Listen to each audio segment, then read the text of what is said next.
West Indies Cricket, Caribbean Cricket Podcast. West Indies Cricket, Caribbean Cricket Podcast. Welcome back to another edition of the Caribbean Cricket Podcast. I'm one half of the Caribbean Cricket Podcast, Machel St. Patrick Hewitt.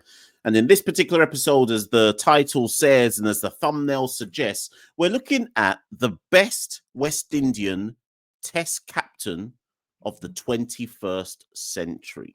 Now, what sparked this? This particular episode was actually sparked from a listener, and I apologize because I can't remember who sent it to me originally. Please, in the comments below, reveal yourself if you were like, I told you to do this episode, Mash. It was me.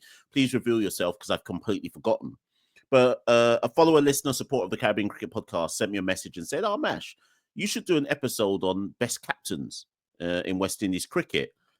And I think they said of the 21st century, because obviously if we include the legends of the game and the OGs, then like that's a different conversation altogether. But we're talking about the best captains in the downbad era. Who has been West Indies' best Test captain in the downbad era? Now, we're at 1 minute and 30 seconds into the video.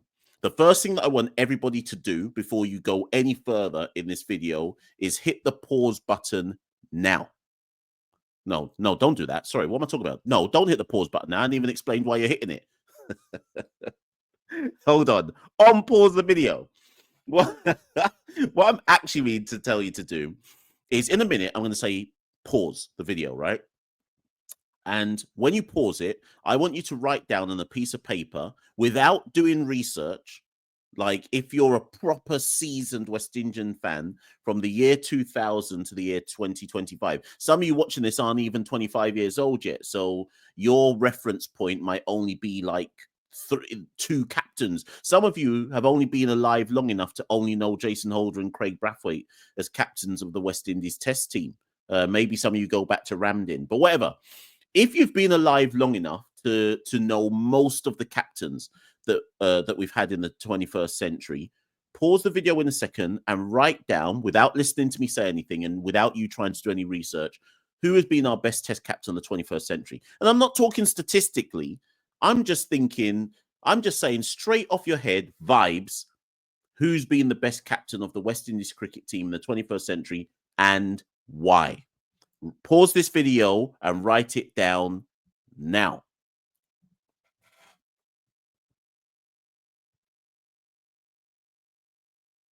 Right. So you've got your answer written down. Now I'm going to take you through it. What I did in a spare moment of mine is I did the stats. I crunched it. And I'm going to tell you the honest truth. Before I started crunching the numbers, my honest opinion when I did what you lot did was, right, who's been the best captain of the West Indies in the downbad era? And my initial answer without looking was Chris Gale. Now, some of you might laugh. Some like, Mash, what are you talking about? And you're going to go Jamaican bias. Oh, it's just because you got locks like Chris Gale's got locks and you're just trying to simp for the man and so on and so forth. Okay, cool. But that's who I just assumed without looking at numbers, without looking at anything. And when I thought about my experience in the 21st century, I was like, yeah, it's probably Chris Gale, you know, because the thing with Chris is that so many people have so much to say about Chris Gale, but not enough people talk about his test exploits. Even never mind his captain, just with the bat. Not a lot of people focus enough on what Chris Gale did with the bat in West Indies Test cricket. So I wrote down Gale and was like, I think Gale might have been the best captain of the downbad era. But I went away and I crunched all my numbers, and this is what I came up with. Now, before I start, what I'm going to tell you is this: statistically, the worst three. Ooh, sugar. I'm looking at my numbers now. Statistically, the worst three captains of the West Indies downbad 21st century era is as follows. Jimmy Adams was captain for 10 Test matches. Let me just get the years. Jimmy Adams was captain for 10 Test matches between we're just counting the 21st century people. So I've only counted the England series. I probably should have counted Pakistan. I've only counted the England series and Australia. where we played. That was back in the days when we played 5 test match series. So in that time, Jimmy Adams had 10 test matches in the year 2000, and we won 1 and lost 8. So, and the stat that I've used here for you lot to understand this, I've not looked at win percentage. Now, some of you will say, nah, Mash, you shouldn't be doing this video if you're not looking at win percentage, but I don't think you should be looking at win percentage. I've decided to use the stat of no defeat percentage. So I've included draws as a positive. And the reason why I decided to do it that way, or rather the better way to look at it is what is the captain's defeat percentage. I don't know why I said no defeat. What is the captain's defeat percentage? What is the percentage of games that they've lost? And the reason why I looked at it that way is because in the West Indies down bad era, a draw is as good as a win.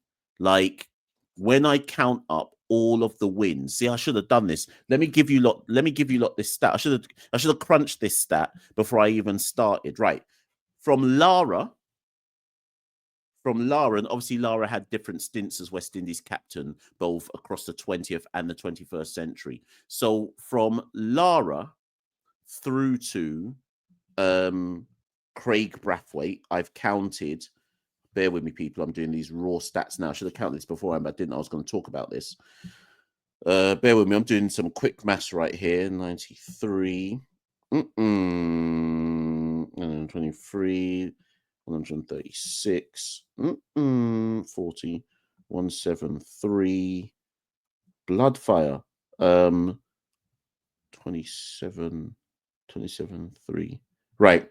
From Lara through to Craig Brathwaite in the 21st century, and I haven't included, I've left certain people out, like I've not included Floyd Reefer, I've not included Ridley Jacobs, so I've left certain men out. I didn't include Sarwan, I didn't include Ganga. Anyone who didn't really have a long stint of it, I've thrown out. So from Lara through to Craig Brathwaite, and these are the following captains I'm including: Lara, Adams, Hooper, Shiv, Gale, Sammy, Ramdin, Holder, Craig. I count 207 test matches. From those 207 test matches, from Lara through to Craig Brathwaite, this is how many we've won. Get ready, people, because you're going to wet yourself when I tell you this.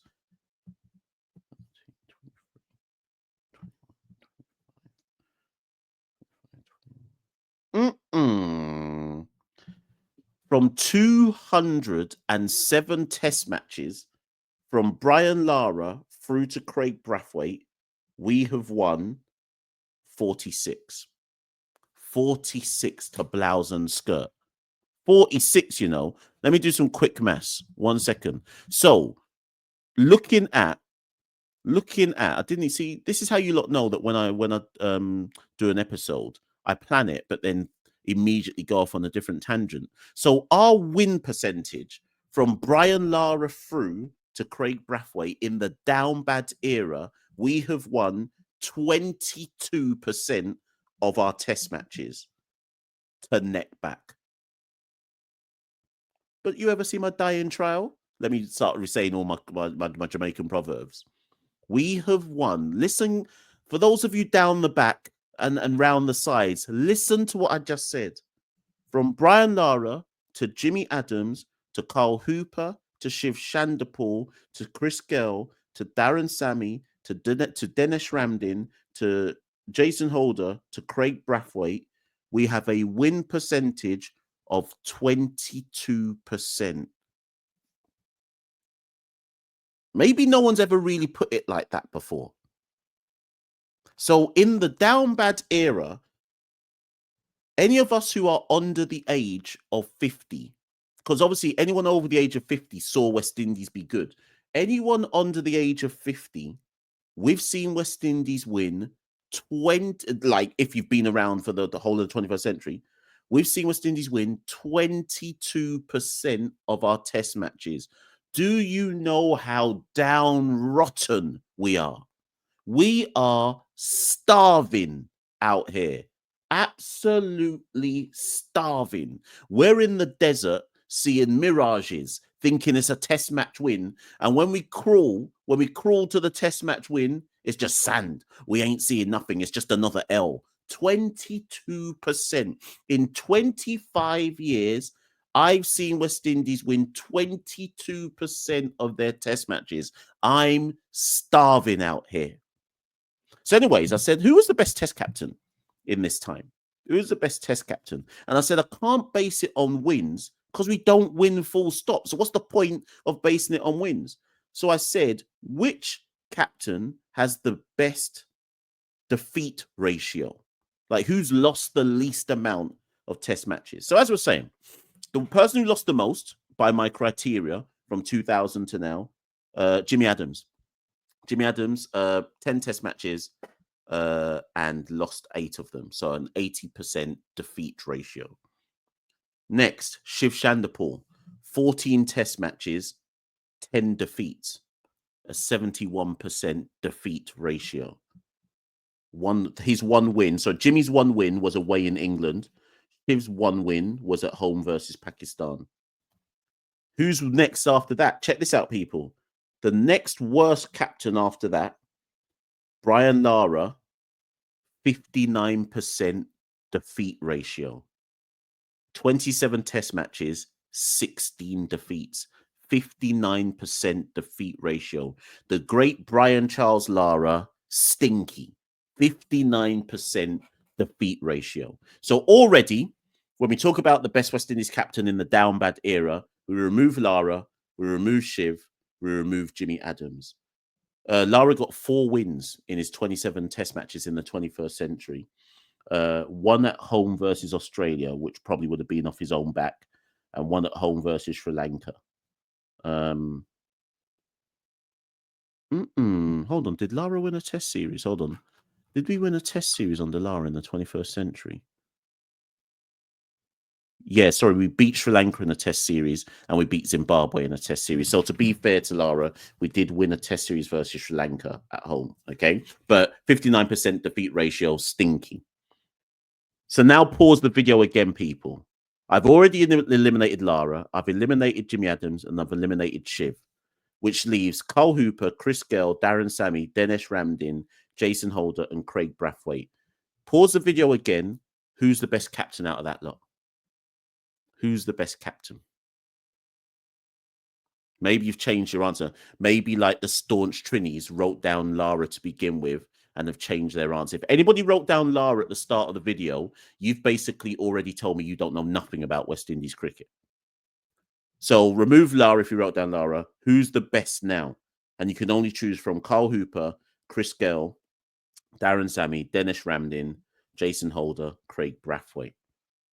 Now, one of the things as well that kind of stemmed me recording this video is because after West Indies drew in Pakistan, there was all these articles coming from, it was lots of Indian journalists, some ESPN lot, as well as some other lot, probably on Crick Bars and some of those clickbait guys who were like, Craig Brathwaite has achieved something that Brian Lara and could never do. He's won here, he's won there, and therefore he's West Indies' best test captain. Or that was the implication that people seem to be making. And when I read those articles, I was like, this is why I'm sick. So I'm sick of people talking on West Indies cricket who aren't from the culture. You don't know West Indian cricket culture. Anyone who can say Craig Brathwaite is the West Indies' best test captain, statistically, you don't know our culture.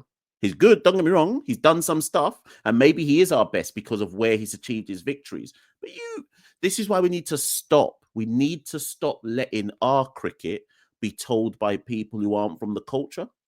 We got to stop that, and that goes for lots of things from our culture: the music, the literature, our history. We got to tell and be in control of our own history, right? But anyways, let's move. Let me upload this video. So let me put this on the screen. The third best. Sorry, actually, let's remove one person. I'll tell you who's not West Indies' best test captain of the 21st century.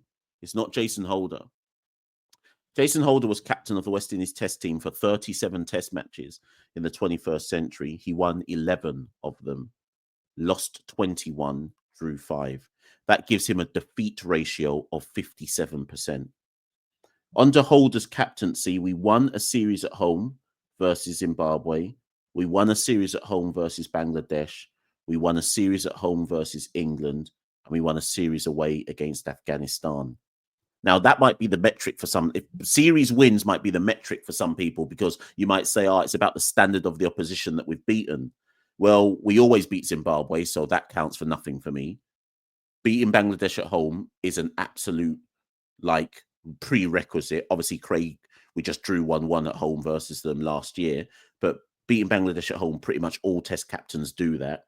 Beating England at home, even that seems to have been done by all test captains. Craig's done it, Chris Gell's done it, Holder's done it, Ramdin got a draw versus them. So even England at home, like England suck when they come to the Caribbean. So even that can't truly be stated as a, oh, what, isn't that amazing? Like, beating England at home's now almost like a given. That's almost like a prerequisite for a West Indies test captain. And beating Afghanistan away, that's great, but we haven't played them since. So there's no kind of, there's nothing to compare it against. That said, on to Jason Holder, we did get a win, not a series win, but a test win away in Pakistan, in UAE. This was before we used to beat Pakistan away from our own conditions for a long time. He got 2 wins away in England in consecutive tours. A win at home versus Sri Lanka, a win at home. These are individual test wins, people. A win at home versus Zimbabwe, 2 at home versus Bangladesh, 2 at home versus England, the 1 away in Afghanistan. So there were some wins for Jason, but his defeat ratio was 57%. So I removed Jason Holder as well. So that now leaves you people, Carl Hooper, Chris Gell, Darren Sammy, Dennis Ramdin, Craig Brathwaite. Pause the video again. Who's the best West Indies captain of the 21st century? Maybe you've changed your answer. Maybe some of you wrote down Holder to begin with, but I've just given you the stats and the facts. Yeah, he done some stuff, but not enough for me to ever consider him to be the best captain we've had in the downbad era, which is why when Jason lost the captaincy to Craig, I could never understand why Jason got so emotional about it. I know he said he was promised that COVID wouldn't be held against him and that all the players who said they're not touring Bangladesh wouldn't be quote unquote punished for it. And I presume he expected to get the captaincy back. But as I wrote about it at the time, for those of you who are long enough followers of the Caribbean Cricket Podcast, you remember I wrote an article long before anybody else in the Caribbean was saying it. I was the first person in West Indian media to write an open article saying, yeah, Holder better step down. His time. In fact, I said that Holder should step down in New Zealand. I said, before we even got to the Bangladesh tour, I said, yeah, Holder should probably step down, because we don't actually win that many test matches. And then it got picked up by different media outlets and it became a thing. Then he didn't tour Bangladesh. Then he lost the captaincy. And at the time, I was like, yeah, but this is about time. It's about time this happened. Anyways, whatever.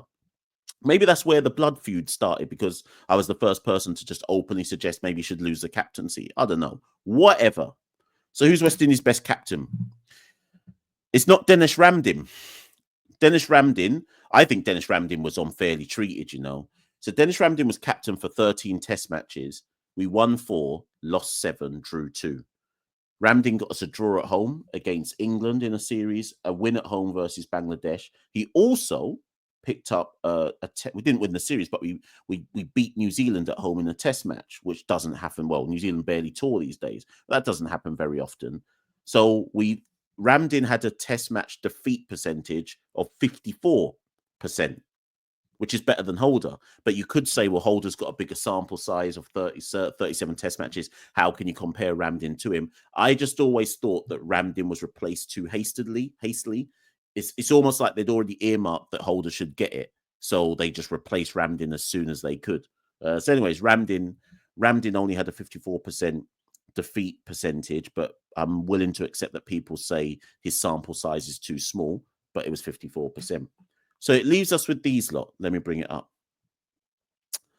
The third best, statistically speaking, captains in the downbad era, joint, is Craig Brathwaite and Carl Hooper. Now, some of you are going to go away and crunch your own numbers and say, Mash, you're talking fuckery. It's not.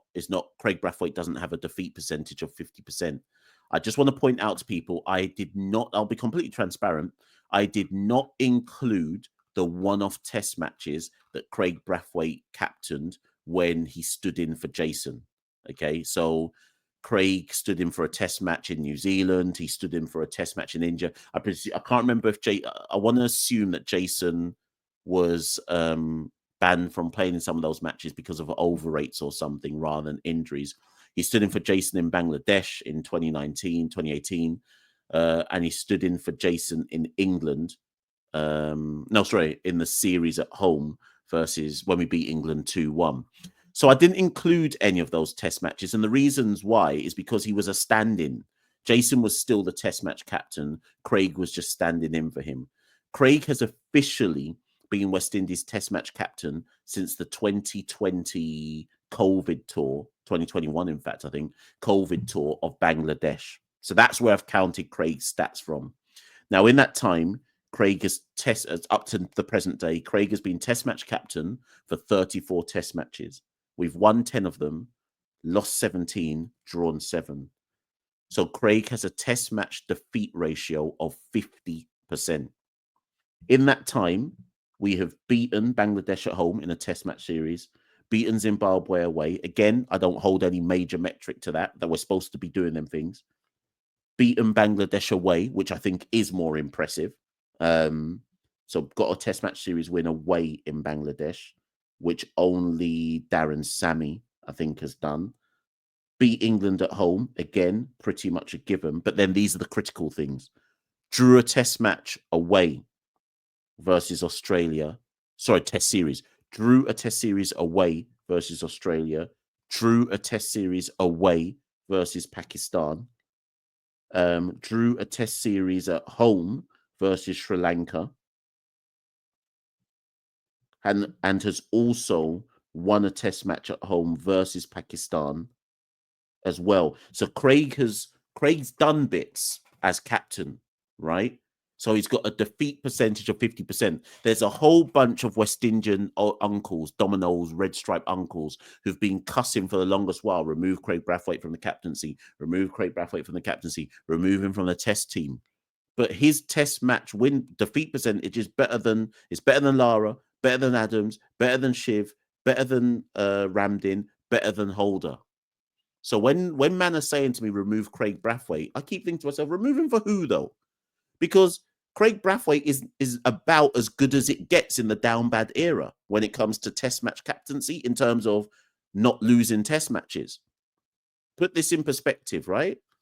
West Indies have won only 22% of their test matches since the year 2000. Okay. Under these different captains or these permanent test match captains. With Craig, we know with Craig that we lose 1 in every 2 of our test matches. That's about as good as it gets nowadays. Now let's move to the understated Carl Hooper. Only the real West Indian test match connoisseurs, only real West Indian cricket connoisseurs will remember how good things were under Carl Hooper. Check this out. Here's one for the real old heads like me, the real uncle heads who remember this. Under Carl Hooper, we beat India at home in a test match series. Let me say that again for those down the back and round the sides. Under Carl Hooper, we beat India at home in a test match series. It was a 5-match test series and we beat them 2-1. That's the last time we beat India in a test match series. I think it's the last time we even won a test versus India. Okay. That carries more weight than basically anything, apart from Craig's draw in Australia and even potentially Craig's draw in Pakistan. You could argue that that India Test Series win is the last time West Indies did something really significant in Test match cricket, right? We obviously also beat Zimbabwe. Under Hooper, we also won a Test match away in South Africa. And obviously we beat India at home in 2 test matches. Now, when you hear Hooper's record, check this out. He was captain for 22 test matches. We only won 4 of them, but we only lost 11 of them. So we had 7 draws under Hooper. So under Hooper, we only lost 11 of the 22 test matches under his captaincy. So he's tied with Craig Brathwaite. That's nearly as good as it gets. Carl Hooper was an underrated West Indian test captain. Can I just point out as well, for those who aren't proper connoisseurs of West Indies cricket, everyone always thinks of Carl Hooper as the great unfulfilled talent in West Indies cricket. When he was captain of the West Indies, Hooper averaged 48 with the bat. Just want to point that out to some people, because only if you're a proper connoisseur of West Indies cricket will you remember that he averaged 48 with the bat when he was captain of the side, and obviously he got dashed away. So who's second? Who's the second best captain for the West Indies in the downbad era? Christopher Henry Gale.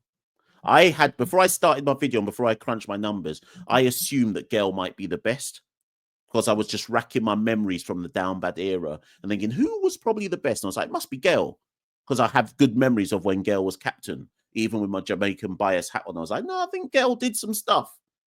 Chris Gale was captain. Again, it's similar to Cole Hooper's numbers. Check this out, because you're going to hear the first part of this and go, Gale weren't good. It's not like we won loads of test matches. But I want to remind people, I'm not looking at the test victory ratio. I'm looking at our ability to avoid defeat, because we're in a down bad era. We can't use test wins. For me, test wins aren't the right metric to use, because we don't win enough, full stop. It's about who did we avoid defeat the most under. I didn't really phrase that very well, but who had the best record as in terms of not losing test matches. Under Gale was captain for 20 test matches. He only won 3 of them, but check this out. He only lost 9.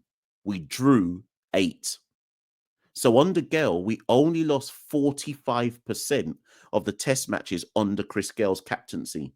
Obviously, famously, we had the 5-match test series versus England, won that 1-0, 4 draws, 1 win, won the series 1-0. Everyone will remember when Jerome Taylor, go back and watch Jerome Taylor's in-swinging Yorker to Kevin Peterson. I think we routed England for, what was it, 51 at Sabina, when we won that series 1-0 versus England. Under Gale, we also won a test match away in South Africa. Under Chris Gale. No, hold. So did Hooper, wait, did I say Hooper won one in South Africa? Let me go back and check my Hooper stats. Sorry. When under Hooper, we won a test match at home versus South Africa. That wasn't away. Sorry, so let me correct that. We lost a series 2-1 at home versus South Africa, 5-match test series, but we beat them at home. And before people say to me, oh, why are you counting beating South Africa at home? We ain't done it since. We ain't won a test match against South Africa at home since then. Okay, similar to when Hooper was captain for the win against India. We ain't done nothing against India since then. Okay, now under Gale, we won a test match away in South Africa. It's never been done since. Never been done since, right? Obviously, we won a test match at home versus Sri Lanka, and then we beat England at home in a test match series. So under Gale, 20 test matches, only 3 wins, but we only lost 9 matches under Chris Gale. 8 draws. So technically, when you look at his defeat percentage, Chris Gale had the second best record for the least number of defeats as West Indies captain in the downbad era, which of course means the best captain we've had in the downbad test era is Darren Sammy. Under Darren Sammy, the West Indies only lost 40% of their test matches when he was captain. Sammy was captain for 30 test matches. We won 8 of them, lost 12, drew 10. Under Sammy, we won a test match series at home versus Bangladesh, at home versus New Zealand, away versus Bangladesh, and home versus Zimbabwe. The standout there being the Bangladesh away series, and more importantly, the New Zealand home series. We ain't done nothing against New Zealand, home or away, since, really and truly. But under Sammy, we beat New Zealand 2-0 at home in the test match series. Okay. We also won a test match at home versus Pakistan in that time under Sammy, and drew a whole bunch of different test matches here and there. So technically and statistically, when we talk about who was the best West Indian test captain when it comes to watching a captain and our team not actually losing test matches, it's the current West Indies head coach, it's the current West Indies head coach of everything, Mr. Darren Sammy. We only lost 40% of test matches under Darren Sammy. Now, some of you, when you watch this episode, you're going to get in the comments, as you always do. You're going to cuss about this. You're going to cuss about that. You're going to tell me, Mash, you've looked at the wrong stats. It should be about how many matches did they win. But as I remind you lot, before you start cussing, we don't win as it is. We barely ever win. So I'm not looking at win percentage. I'm looking at who did we avoid defeat the most when they were captain? And the answer is Darren Sammy. Ladies and gentlemen, that's an interesting episode. No other Caribbean media channel does things like this. No other channel. They can tell you they're number one. You can go and listen to different talking heads here, there, and everywhere, on TV, on the radio, on podcast, this, that, and the third. But I'm big and bossy. Nobody covers content on West Indies cricket in the Caribbean like the Caribbean Cricket Podcast. No one does it better than us. I'm not asking you. I'm telling you. You can follow the Caribbean Cricket Podcast on all social media handles as ever. X, Instagram, Snapchat, OnlyFans, TikTok, Blue Sky, Discord, Twitter, Facebook, everywhere. No matter your age, no matter how dotish you are, there's something to find on the internet to follow the Caribbean Cricket Podcast. Substack as well. Just go into Google, search Caribbean Cricket Podcast, go to our website, www.caribbeancricketpodcast.com, and just add us up everywhere. Run up the ads, run up the likes, run up the subscriptions. And if you'd like to financially support us, I'm thinking of giving up my job, I'm thinking of giving up my job. Like, school gets in the way of me doing this stuff properly. I'm thinking of giving up my job, cuz. Anyways, can only do that if I can make it financially viable. You can go to www.patreon.com/Carib Cricket. I'll be Machel St. Patrick here on half the Caribbean Cricket Podcast. Peace. West Indies Cricket, Caribbean Cricket Podcast.